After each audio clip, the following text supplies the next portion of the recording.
Mitt Romney isn't saying much about the president's new stance on gay marriage, but he is being forced to explain an alleged incident of high school bullying decades ago against a fellow student who turned out to be gay. Our national political correspondent Jim Acosta is here. What are you hearing about all of this? What's going on? Well, it's interesting, Wolf. One day after the president's comments in favor of same-sex marriage, Mr. Obama wasn't doing the most damage control today. Instead, it was Mitt Romney, after an account from his high school days in the Washington Post, forced him to offer an apology of sorts.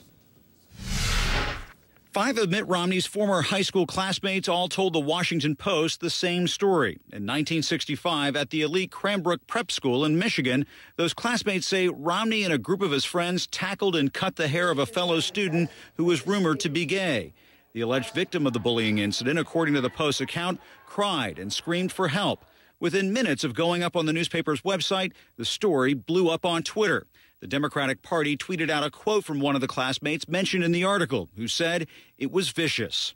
I played a lot of pranks in high school, and they described some that, well, you just say to yourself that back in high school, you know, I did some dumb things, and if anybody was hurt by that or offended, well, obviously I apologize. But in a radio interview, Romney said he didn't recall the incident, but he did remember the classmate who was allegedly bullied.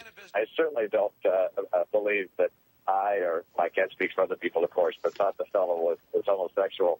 That was the furthest thing from our minds back in the 1960s.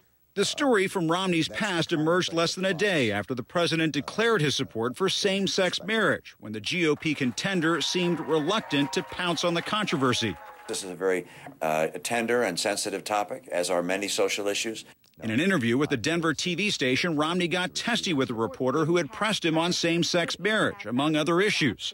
Aren't there issues of significance that you'd like to talk about? This is a significant issue in Colorado. The economy, the growth of jobs.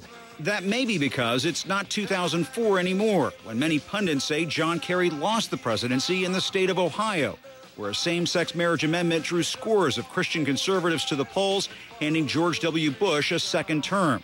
Ohio put its amendment on the ballot after the Massachusetts Supreme Court ruled in favor of same-sex marriage, ironically, when Romney was governor. But attitudes have changed. Back then, 55% of Americans said same-sex marriage should not be legal. The public is more split today.